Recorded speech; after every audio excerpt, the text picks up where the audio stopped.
Students, good morning to all. Today we will discuss application of HSAB principle. In our last lecture we have discussed HSAB principle. Today we must focus our attention towards the application of HSAB principle. First application is in prediction of site of bonding in case of amphidentate ligand. अब ये प्रश्न उठता है कि एम्फीडेंटेट ligand होते क्या है। ऐसे लिगैंड जिनके दो बाइंडिंग साइट होते हैं उनको हम एम्फीडेंटेट लिगैंड कहते हैं। फॉर एग्जाम्पल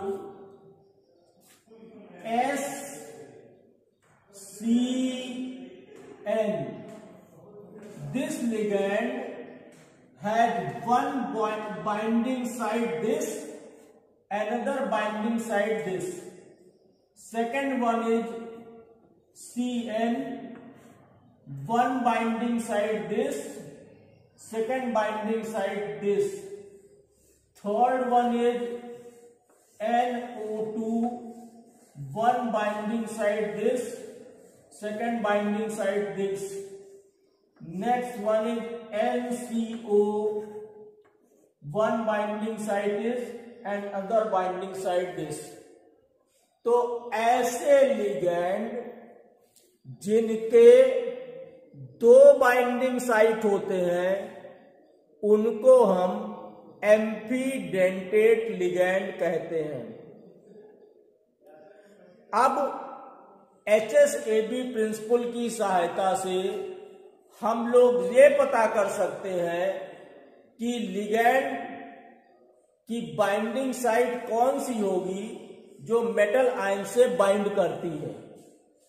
यहां पर ध्यान से देखो, जैसे हम लोगों के पास में दो कंपाउंड हैं, one is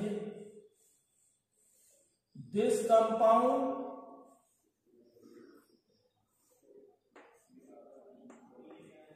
it is known as ferrocene. This compound is known as ferrocene. यहां पे लगा हुआ है Hg, यहां पे लगा हुआ है Hg, और एक लिगैंड है HCl और दूसरा कंपाउंड है SnCl4।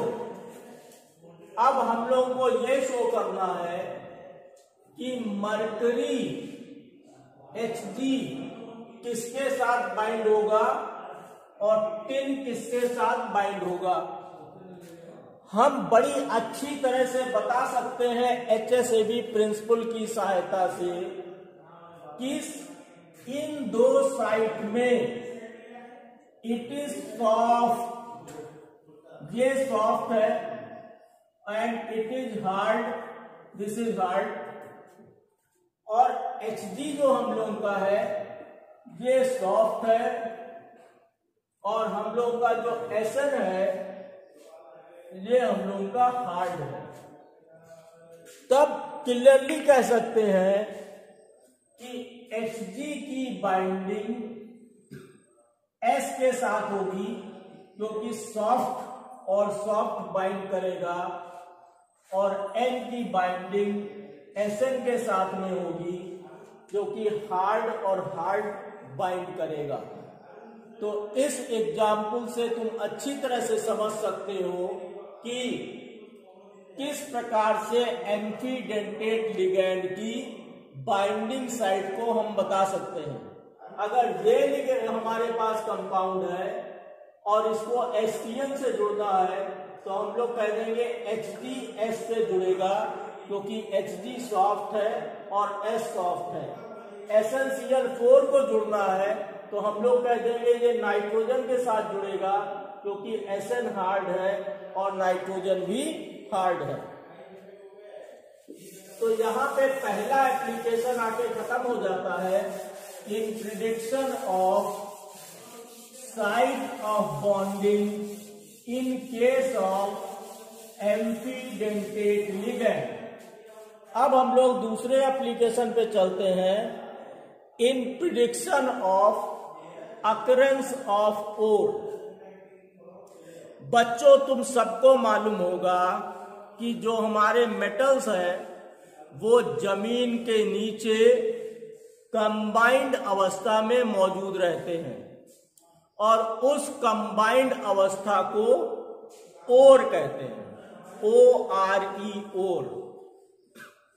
ओर को जमीन से बाहर ले जाओ और एक प्रोसेस के द्वारा उससे मेटल को सेपरेट करो, that process is known as metallurgy. और जैसे ही मेटल अस्तित्व में आता है वो तुरंत एटमॉस्फेरिक गैसों से रिएक्ट करता है और पुनः ओर में जाने लगता है। This process is known as corrosion. तो opposite word of metallurgy is corrosion. तो HSAD प्रिंसिपल की सहायता से हम लोग ये बता सकते हैं कि जमीन के नीचे जो मेटल मौजूद है वो किस फॉर्म में मौजूद है। जैसे मान लो एल्युमिनियम है, बहुत प्रयोग में आता है एल्युमिनियम, तो एल्युमिनियम +3 कंडीशन में होता है और हार्ड होता है, तो वो जमीन के नीचे एल्युमिनियम ऑक्साइड के रूप में पाया जाएगा, क्योंकि ऑक्साइड भी हार्ड होता है, वो सल्फाइड के रूप में पाया नहीं जाएगा। अब हम लोगों का मान लो कैल्शियम है, तो कैल्शियम भी कैल्शियम ऑक्साइड के रूप में पाया जाएगा, क्योंकि दोनों हार्ड है। आयरन अगर मौजूद है तो आयरन भी आयरन ऑक्साइड के रूप में पाया जाएगा, क्योंकि दोनों हार्ड है। कौन दोनों? आयरन और ऑक्साइड दोनों हार्ड है। अब बात करें निकिल की, अगर निकिल जमीन के नीचे होगा तो निकिल ग्लांस के रूप में, निकिल सल्फाइड के रूप में पाया जाएगा, क्योंकि निकिल भी सॉफ्ट है और सल्फाइड भी सॉफ्ट है।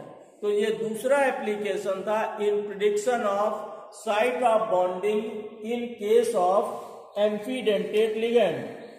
अब अगली चीज आती है in prediction of relative stability of compound. In prediction of relative stability of compound, जैसे हम यहां पे उदाहरण लें AgI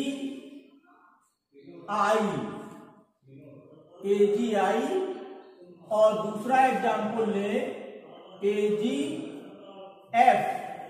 और हम ये पूछें कि इसमें कौन सा कंपाउंड ज्यादा स्टेबल होगा, तो हम HSAD प्रिंसिपल की सहायता से बता सकते हैं। Ag जो होता है वो हम लोगों का सॉफ्ट होगा और आयोडाइड हम लोगों का सॉफ्ट होगा। यहाँ पे Ag हम लोगों का सॉफ्ट होगा और फ्लोराइड हम लोगों का हार्ड होगा, फ्लोराइड हार्ड होगा। तो यहाँ पे यूजुअल कॉम्बिनेशन है सॉफ्ट प्लस सॉफ्ट का, और यहाँ पे अनयूजुअल कॉम्बिनेशन है सॉफ्ट प्लस हार्ड का। तो हम लोग कह सकते हैं कि AgI is much stronger than AgF। AgI जो होता है AgF से ज्यादा स्ट्रॉन्गर होता है। अब दूसरा हम लोग बात करते हैं एग्जाम्पल नंबर 2 COF6 और COI6 की। हम लोग दूसरी बात करते हैं, दूसरा केस है हमारे पास COF6,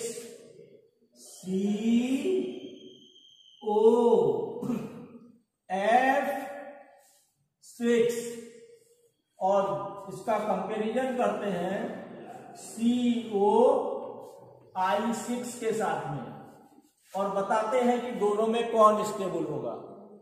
अब देखो CO यहां हार्ड होगा। क्यों हार्ड होगा? क्योंकि +6 कंडीशन में है। फ्लोराइड सबको मालूम है हार्ड होता है। अगली कंडीशन CO यहां पे भी हार्ड होगा और आयोडाइड हम लोग का सॉफ्ट होगा।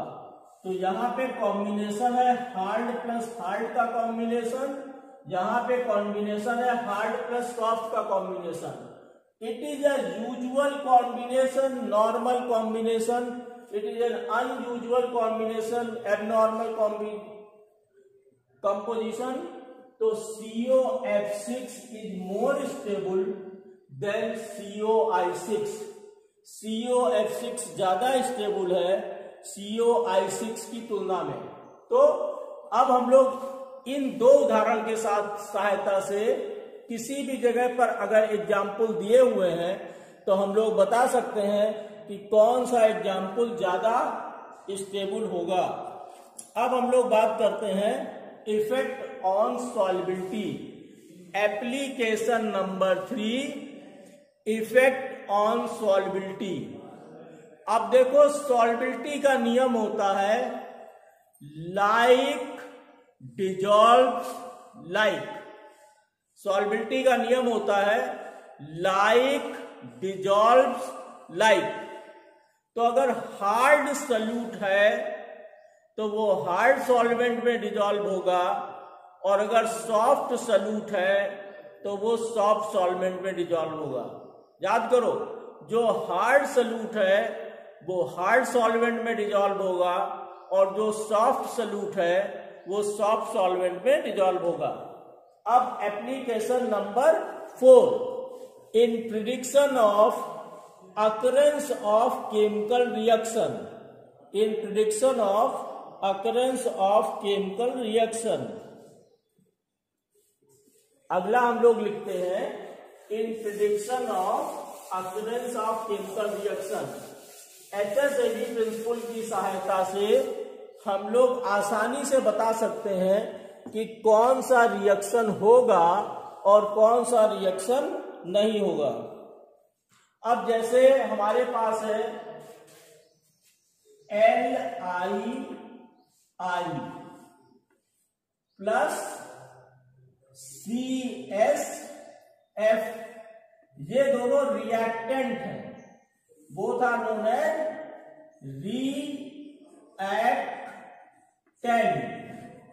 रिएक्टेंट है और इनसे बन रहा है LiF प्लस CSI। अब हम लोग बताते हैं HSAB प्रिंसिपल की सहायता से कि ये रिएक्शन होगा या नहीं। अब देखो Li इज हार्ड, ठीक है, I is soft, CS is soft, fluoride is hard. इधर प्रोडक्ट्स में Li is hard, F is hard, CS is soft and iodide is soft. तो यहां पे रिएक्टेंट्स के केस में अनयूजुअल कॉम्बिनेशन है, नॉर्मल कॉम्बिनेशन नहीं है। और प्रोडक्ट के केस में नॉर्मल कॉम्बिनेशन है। तो एबनॉर्मल से नॉर्मल बनने का मतलब रिएक्शन होगा। तो ये रिएक्शन फॉरवर्ड डायरेक्शन में आसानी से होगा। दिस रिएक्शन फॉरवर्ड डायरेक्शन में बहुत आसानी से होगा। अगर इसको हम लोग अपोजिट डायरेक्शन में दिखाना चाहें, इस तरह से दिखाएं और कोई पूछे ये रिएक्शन होगा या नहीं होगा, तो तुम आसानी से बता सकते हो कि ये रिएक्शन नहीं होगा क्योंकि यूजुअल से अनयूजुअल कॉम्बिनेशन नहीं बनेगा।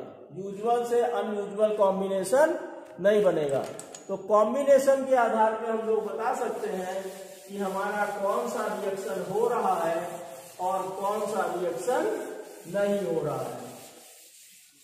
अब बात करते हैं एप्लीकेशन नंबर 4 की। हम लोगों के बात है एप्लीकेशन नंबर 4, और एक बहुत अच्छा सा शब्द है जिसको कहते हैं सिम्बियोसिस। सिम्बियोसिस, जिसको हिंदी में कहते हैं सहजीविता। सहजीविता। बायो के स्टूडेंट्स जानते होंगे कि lichen is an example of symbiosis. Lichen symbiosis का एग्जाम्पल है। अब देखो, सहजीविता का मतलब कि ये दो लोग अगर हैं, हमारे पास दो लोग हैं और ये इस पर निर्भर रहते हैं और ये इस पर निर्भर रहते हैं और दोनों साथ मिलकर अपने जीवन का यापन करते हैं, तो उसको सहजीविता कहते हैं। जैसे कि लाइकेन। एक छोटी सी कहानी सुनाएंगे। गुरु गोविंद सिंह जी एक गांव में जाते हैं, उनकी बहुत खातिरदारी होती है, बहुत सेवा होती है, और जब वो वापस जाने लगते हैं तो आशीर्वाद देते हैं कि तुम लोग यहां से बिखर जाओ। और एक दूसरे गांव में जाते हैं, वहां पे उनके साथ अच्छा व्यवहार नहीं रहता है, तो वहां से जाते समय जब उनको बात कहने की बात आती है तो कहते तुम सब यहीं पर रहो। तो सिंह साहब के अनुयायियों ने पूछा कि आपने ऐसा क्यों कहा? तो सिंह साहब ने कहा कि जो अच्छे लोग हैं वो अगर पूरी दुनिया में फैल जाएंगे तो उनके संपर्क में आने वाले भी अच्छे हो जाएंगे और पूरी दुनिया स्वर्ग बन जाएगी। लेकिन बुरे लोग, खराब लोग अगर एक ही जगह पर रहेंगे तो बुराई उतनी ही जगह पर रहेगी, वो पूरे में व्यापक नहीं हो पाएगी। इसीलिए हमने आशीर्वाद दिया कि अच्छे लोग सब जगह फैल जाएं और बुरे लोग यहीं पर रहें। हमारे ये बात कुछ कंपाउंड्स पे भी लागू करते हैं। जैसे मान लो हमारे पास बोरान है, बोरान, और इससे जुड़ जाए फ्लोराइड, इससे जुड़ जाए फ्लोराइड और इससे जुड़ जाए फ्लोराइड, तो ये फ्लोराइड हम लोगों का हार्ड है, ये फ्लोराइड हम लोगों का हार्ड है, ये फ्लोराइड हम लोगों का हार्ड है। तो जब ये तीन हार्ड इसके साथ जुड़े होंगे तो इसमें भी हार्डनेस आ जाएगी। It will also behave as hard, ये भी हार्ड की तरह बिहेव करेगा। और अगर इसको हमने रिएक्ट कराया NH3 के साथ में, तो ये NH3 के साथ में रिएक्ट कर लेगा, बॉन्ड बना लेगा, क्योंकि NH3 में N भी हार्ड होता है। And this example is an example of symbiosis, और ये एग्जाम्पल सिम्बियोसिस का अच्छा एग्जाम्पल है। अब मान लो हमारे पास BH3 है, BH3, और ये हम लोगों का सॉफ्ट है, ये हम लोगों का सॉफ्ट है, ये सॉफ्ट है, तो अब ये तीनों की सॉफ्टनेस इसमें भी आ गई और ये भी सॉफ्ट हो गया। और जब हम लोग इसका रिएक्शन H- से करेंगे तो ये H- के साथ में बॉन्ड बना लेगा, because it is also soft. तो it is another example of symbiosis. ये अलग एग्जाम्पल है सिम्बियोसिस का।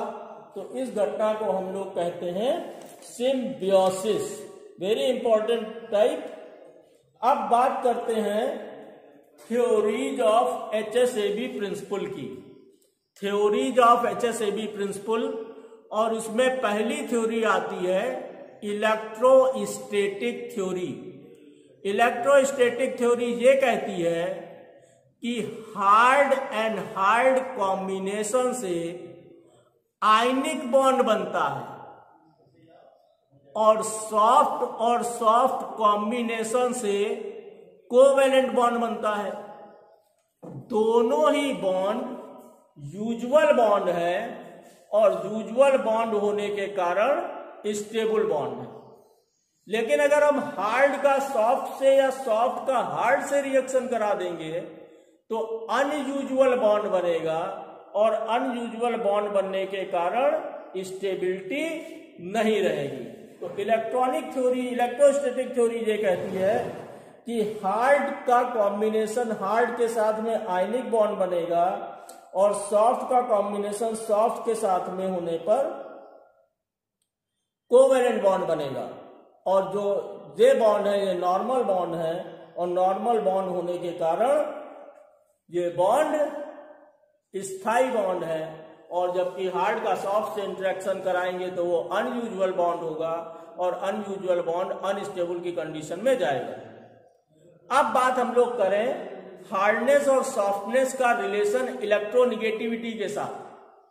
तो जो जितना हार्ड होगा वो उतना ही इलेक्ट्रोनिगेटिव होगा, जो जितना हार्ड होगा वो उतना ही इलेक्ट्रोनिगेटिव होगा और जो जितना ही सॉफ्ट होगा वो उतना ही लेस इलेक्ट्रोनिगेटिव होगा, उतना ही लेस इलेक्ट्रोनिगेटिव होगा।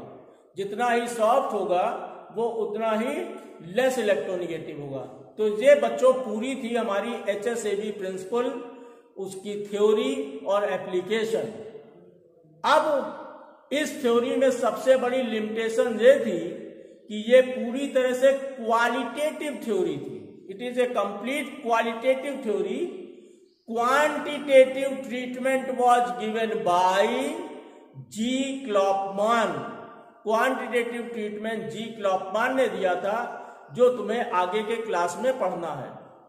इस थ्योरी के संबंध में, इस HSAB थ्योरी के संबंध में कोई भी समस्या आए तो मेरे व्हाट्सएप नंबर 9719660833 पर कॉल कर सकते हो और अपनी समस्या का समाधान कर सकते हो। तब तक इस वीडियो को देखो और थ्योरी को समझो। इस चैनल को लाइक और सब्सक्राइब अनिवार्य रूप से कर लो, जिससे कि जैसे ही नया वीडियो मिले सबसे पहले देखने वाले तुम ही हो। Thank you very much for watching this HSAB principle in 2 parts.